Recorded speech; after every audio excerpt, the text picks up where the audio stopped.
Today we're doing things a little differently. The game has now been out for a while and players have acquired a significant amount of experience in the game. While this gives you a strong background to know what you're doing, it also means that you now might miss out on the small details because of how used to playing the game you might be. In this video, I want to take a step back and analyze every single class to make as much of a detailed profile sheet for each of them as we possibly can. We will look into the strengths and weaknesses of all of them and try to understand how to better apply those to reach new heights on the ladder or simply in your gameplay. What's up everyone? This is Captain. I hope you're having a great day. Let's jump right into the video.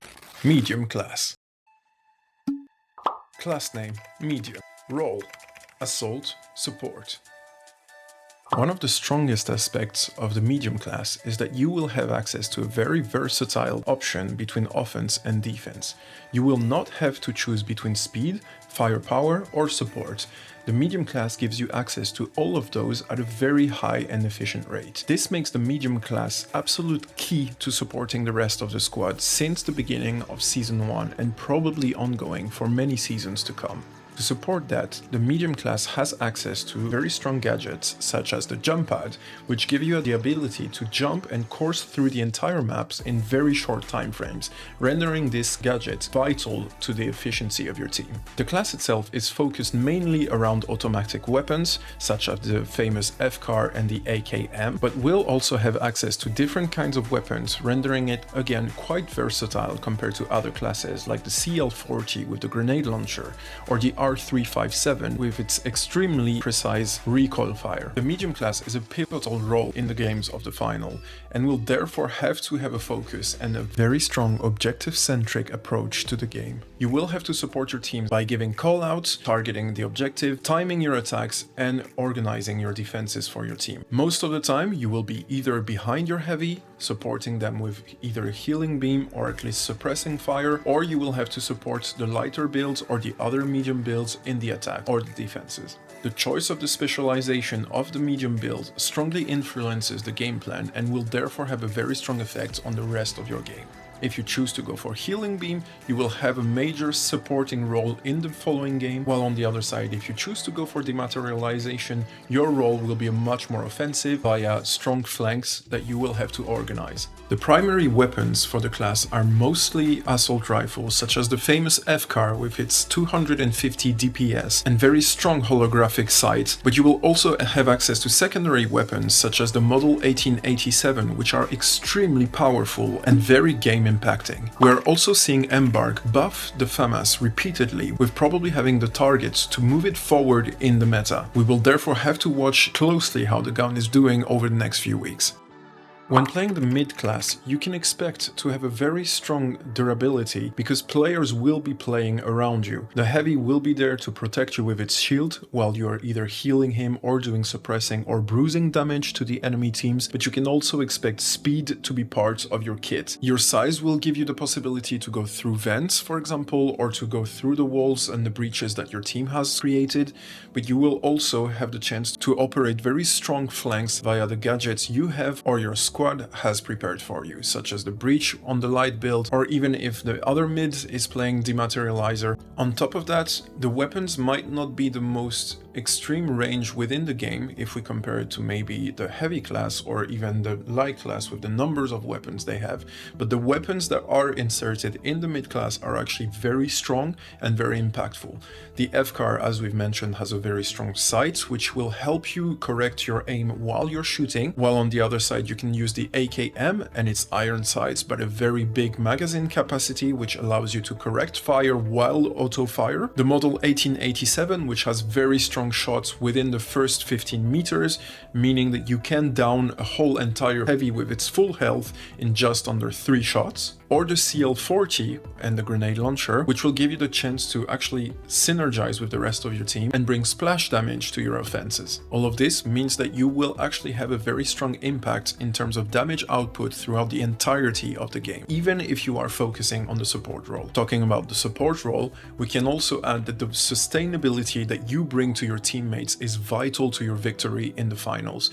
The healing beam is an extremely strong and powerful specialization that needs to be operated operated at least once in your squad. The current meta actually points towards a double medium or double heavy, and if you are playing double medium, you would be expected to play double healing beam in the higher ranks, rather than even including a single dematerializer. The main weaknesses of the medium class is that you will actually be quite vulnerable to flanking attacks or overall being targeted as the main priority or the secondary priority within the focus of the enemy team. If you are playing with a light build in your team, there's a good chance they will try to go for the light build first, but if you are not, there is a very strong chance as soon as the enemy sees you playing the healing beam or any such supporting gadgets or mechanics, they will most of the time try to go for you, and if possible, send an assassin to flank you. On top of that, and because of this high-paced gameplay you will have to operate to make sure you survive in the game, you will have to have a very strong control over your movement and your movement techniques in the game.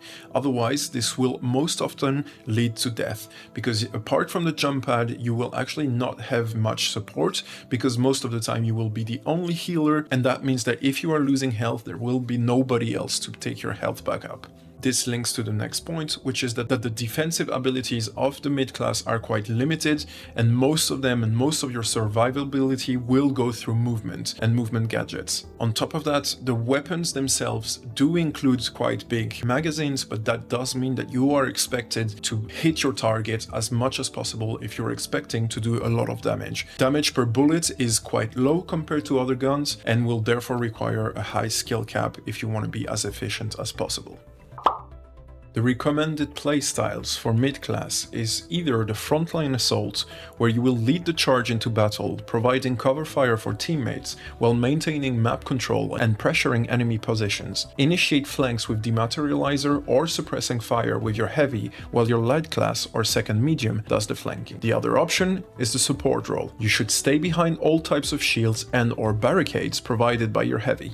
Make sure to heal him as a top priority over doing damage. Keeping 1 or 2 heavies alive will sustain sufficient damage to slowly break through enemy lines. Best setup is mid-heavy-heavy or mid-mid-heavy with double heal.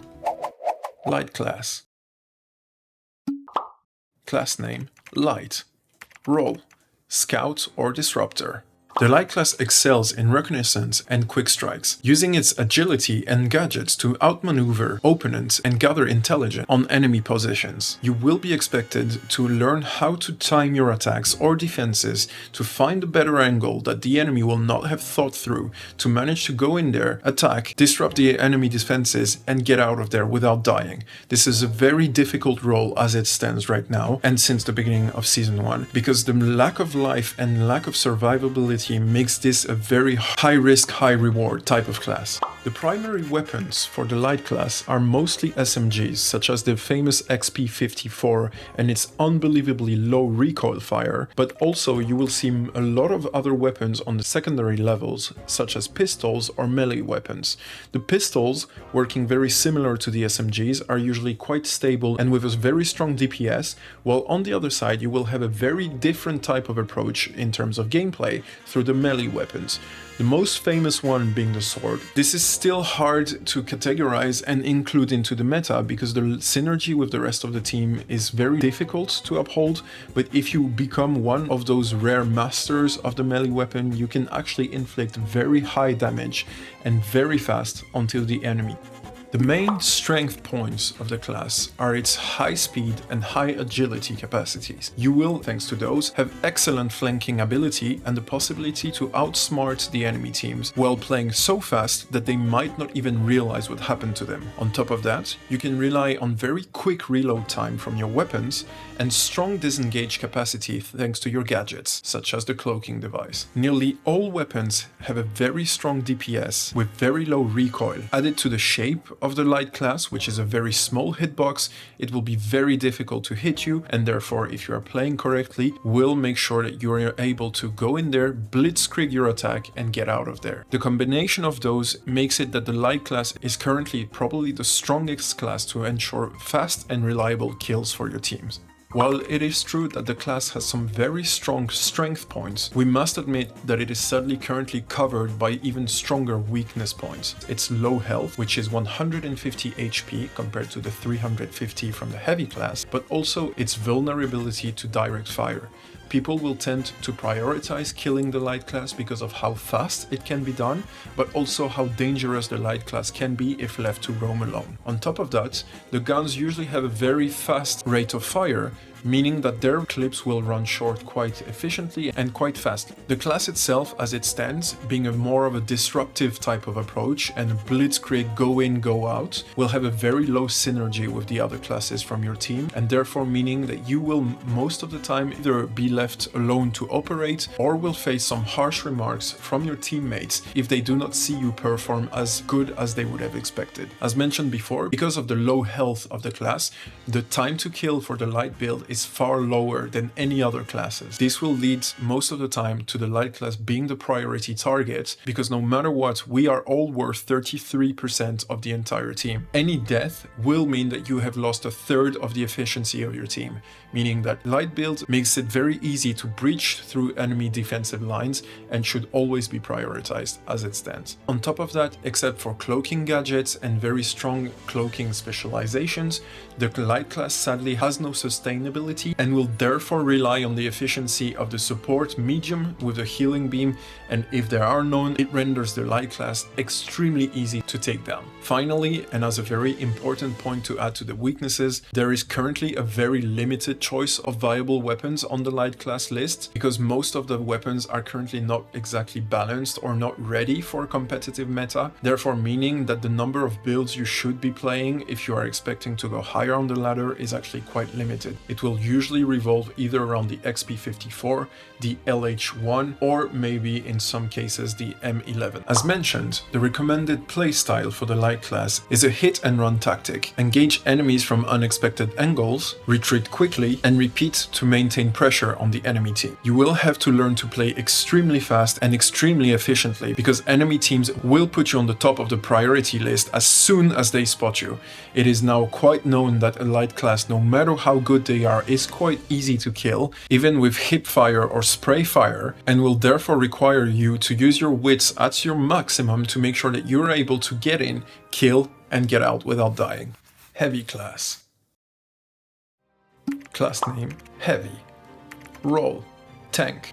The Heavy class is a formidable presence on the battlefield and in the game as a whole, boasting high durability and firepower, making it ideal for absorbing enemy fire and leading the charge. It has been the strongest class by far since the start of Season 1, no matter how hard Embark has tried to nerf it. Its wide and flexible kit giving it access to one-shot kill tools, explosives, breachers, shields, automatic weapons, bludgeoning weapons, and more make it a must-have on the competitive scene.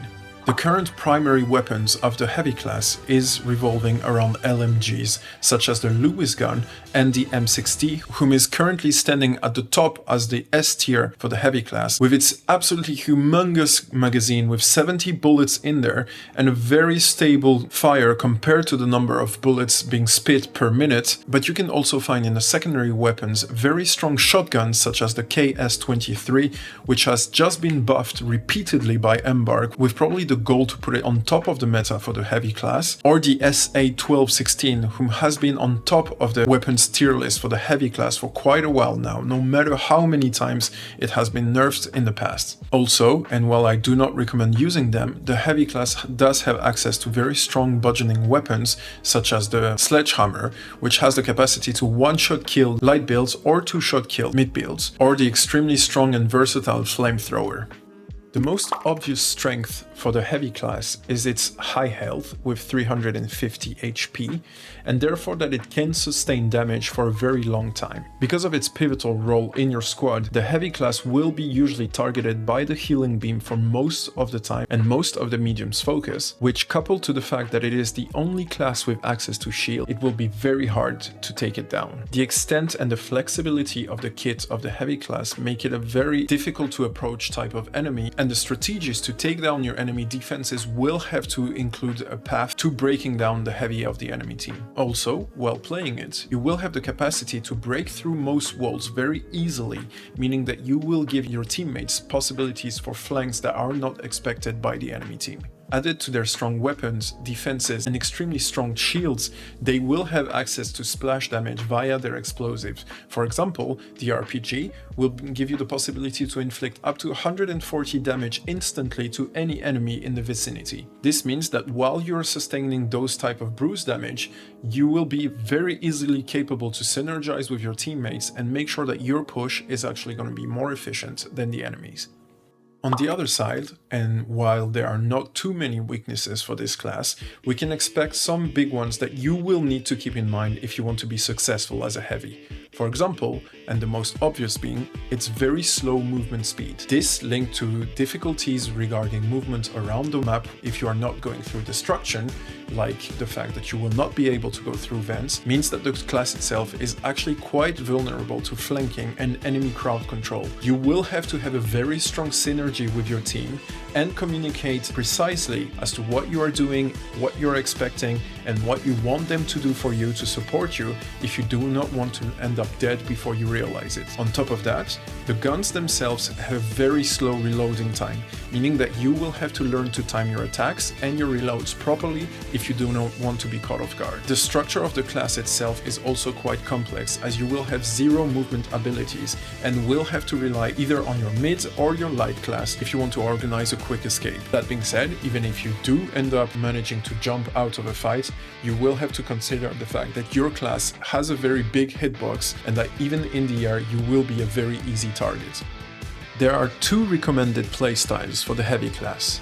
The first being defensive positioning. You should hold key choke points or objectives using your bulk and firepower to deter enemy advances while supporting teammates with suppressing fire. The current meta reflects that, with barricades, APS turrets, double mid-heavy or mid and double heavy. On the other side, you have the offensive pusher. While the meta forces players to group and hold positions, an emerging technique is to play mid-heavy-heavy. While the mid and heavy stay back to sustain suppressing fire, the second heavy will close the gap with short-range weapons to disrupt the enemy defensive lines. As soon as one enemy goes down, the structure will break down. That closes our weekly finals insights that you might not have thought of. Do you feel like we should have added something else in there? Don't forget to share your opinion in the comment section down below. If you appreciate the work we put in, please give a massive click on the subscribe button so you won't miss out on any future videos. It was my absolute pleasure to dive deeper into the game so you won't have to do it yourself. My friends, I will see you on the next one.